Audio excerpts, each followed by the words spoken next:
Hello everyone and welcome back to my channel. In today's video, I'm going to be using the Stamperia BROCANTE collection, or BROCANTE. I'm not quite sure how to pronounce that. I've got a couple of paper pads here. These are some products that I picked up from Hollow Tree Hobbies, my favorite place to buy Stamperia papers. I've got the 8x8 paper pad. I also have the 8x8 background selections, and then I have the 12x12 paper pad. And this particular collection is single-sided. So I kind of like that because then I don't have to choose about what's going to go on the back. It makes it really simple for me, and I get to use all of the pattern paper in this collection. I also have the ephemera. I showed that first. Those are the ephemera stickers. So today I'm going to be showing you how to make a project without any measuring or tools required other than scissors and some glue. So this is going to be a fun one. I've got my bone folder, some scissors, and some adhesive, and I'm going to make a large envelope, but I'm paying attention to the orientation of this page because I want that teacup to be sort of the envelope flap when we close it. So here's what we're going to do. I need to find the center point of this piece of paper. So I'm not going to score it or fold it. What I'm going to do is take two corners and meet them together, making sure that these are lined up perfectly, and then I'm going to try to find the center here and pinch. I'm just going to pinch that little section to create a small little score line there. And then I'm going to fold it the opposite way and then do the same thing. So ideally what you're looking for is a tiny little X in the center of the page. Okay, so we've got this very subtle score line here, a little X in the center of the page, and our teacup on the top. I'm going to take the two sides and I'm going to meet them in the center right on that little X. I'm going to use my finger and pinch those little points right to the center. I don't want them to move. And then I'm going to slowly, working from the point out to the edge, and I'm going to press that down and crease the edge with my bone folder. I'll do the same thing on the left-hand side and just train those score marks. So I'm also using my grid marks on my mat here to make sure that my envelope is sort of straight and not wonky. And now I'll pull up the bottom piece and fold it up to where I think the envelope kind of should stop. Now that little point, I'm going to fold that in a moment, but I'm just going to kind of line this up and fold it down. I'll grab my bone folder and crease those folds too. Now don't worry about the little bulk that's there. We're going to cut that away in a minute. I'll just press those score lines in. And now I'll take this little flap and tuck it under and kind of roll it until it meets those two little side flaps. So just kind of eyeballing here, trying to keep it as straight as possible. And I'll crease that down. And there we go. The bottom of our envelope is complete. Next step is to fold down the top, and I'll do the same thing. I'm just going to guide it gently. I'm using the grid marks on my cutting mat to get a sort of squared up envelope. And then I will press in that flap, and now we have our envelope formed. So once we open this back up, we've identified 4 sections that need to be cut away. There are 4 little triangles, 2 on the top and 2 on the bottom. I'll take my scissors and follow along those score marks, cutting away the score mark. So I'm cutting to the left of the score mark on one side and to the right of the score mark on the other. So just cut that away so that we don't create any resistance when we go to close this. So I'm following those score marks, cutting nice and straight, getting rid of those creases, and cleaning up all 4 corners of the envelope.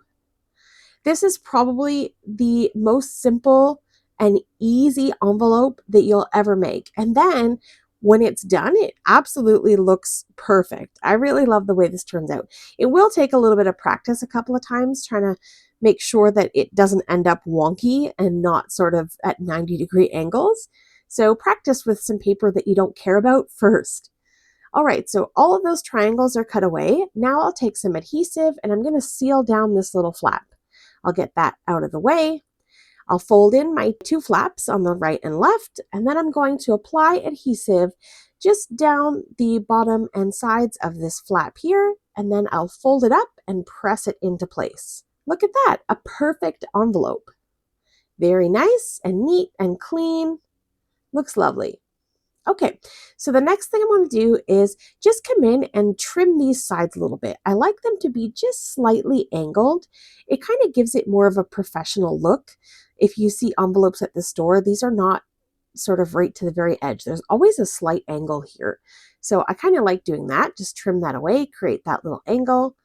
And then the last thing I want to do here is round the corner. I'm going to take my corner chomper and put a corner round on that envelope flap, and I thought I would do the same to just the bottom corners of my envelope.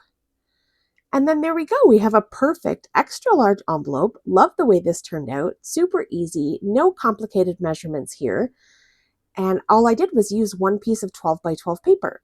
And now this envelope ends up being about 8¼ to 8½ by 5¼ to 5½, depending on how much you fold. All right, so let's move into another project using this 12 by 12 paper. So I'm going to go through here and pick out a piece of paper. I want to make a set of note cards, and I decided to use this beautiful teacup pattern.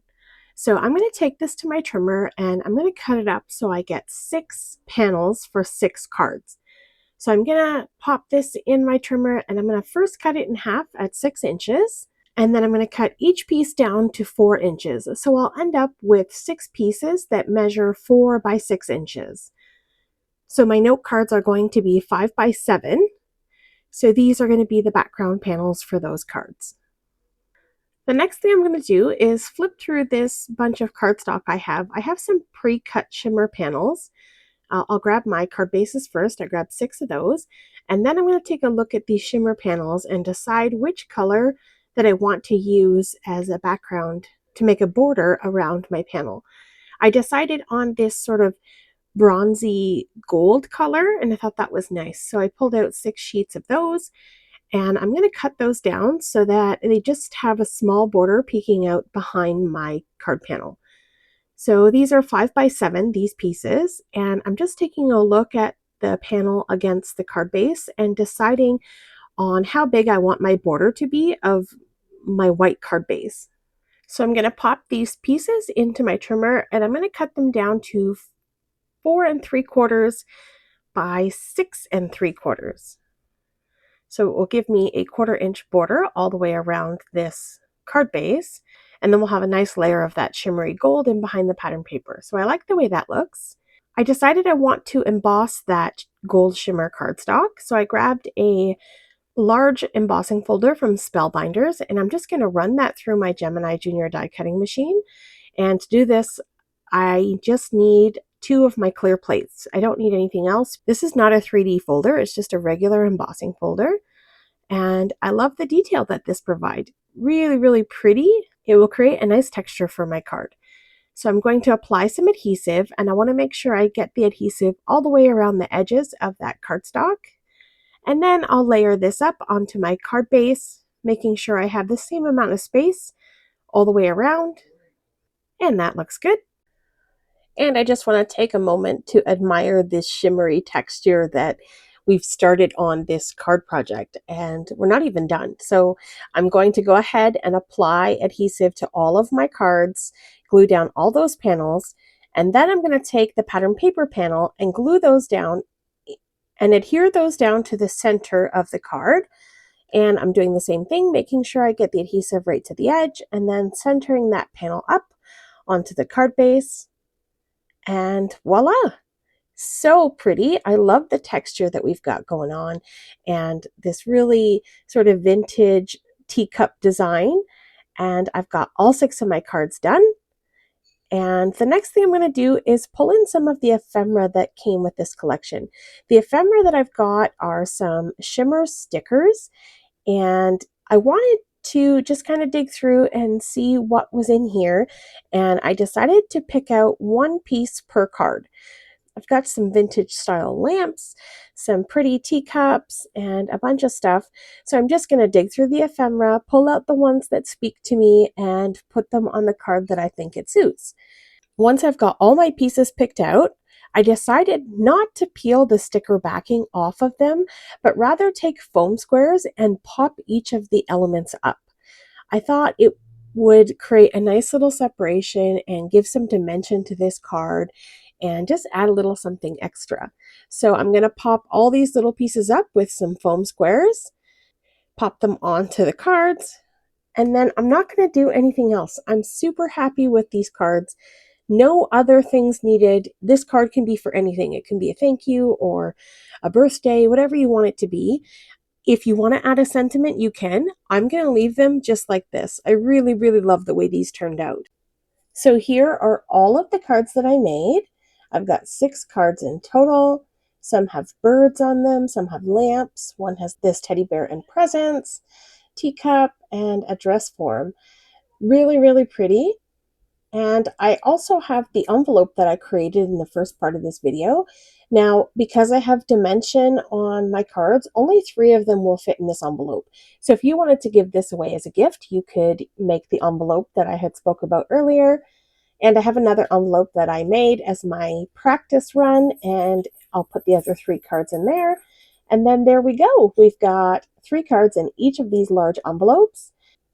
That's going to be it for today's video. I hope that you enjoyed today's share. I had lots of fun cutting into some pattern paper in my craft room and gluing and making some stuff. Have a look into your stash and see what you can come up with. Thanks so much for joining me today. Don't forget to like and subscribe if you haven't already. Coming up on screen are a couple of videos that I think you may enjoy. Have yourself a lovely day, and I'll see you in the next one. Bye!